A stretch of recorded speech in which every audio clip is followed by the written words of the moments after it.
Depuis la mise en examen hier de Nordal-Lelandais pour l'assassinat du jeune caporal Arthur Noyer près de Chambéry, c'est une nouvelle phase d'enquête qui s'ouvre. Les enquêteurs reprennent un par un les dossiers de disparition suspecte dans la région.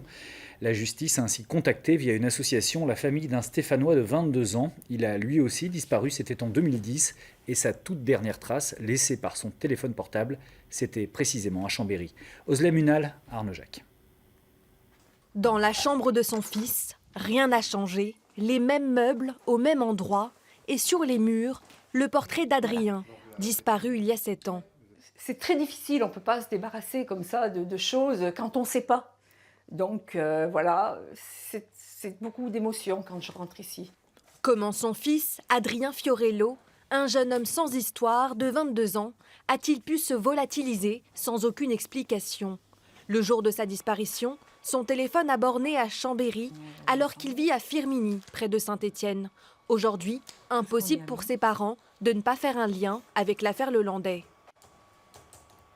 Le fait que le portable d'Adrien ait été localisé à Chambéry, à cet endroit, peut éventuellement nous aider à repartir encore sur une nouvelle enquête dessus. Bernard Valézy regroupe et analyse les disparitions inexpliquées autour de Chambéry. Après la mise en examen hier de Nordal-Lelandais pour l'assassinat du caporal Arthur Noyer, de nombreux dossiers sont réexaminés. Il y a des hypothèses de départ, des familles, très logiquement, et nous les assistants, on sait de quoi on parle, se disent dans le cadre de cette affaire, il y a peut-être des rapprochements avec notre affaire.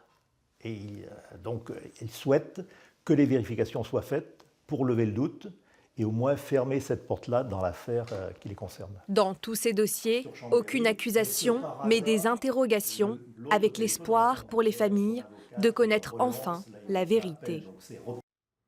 Alors pour en savoir plus sur cette série de rebondissements, les nouvelles pistes sur lesquelles travaillent les enquêteurs et puis sur l'affaire Maëlys, on vous invite à aller visiter le site de France 3 Auvergne-Rhône-Alpes. Nombreux articles et vidéos en ligne qui vous permettront de mieux comprendre cette affaire hors du commun.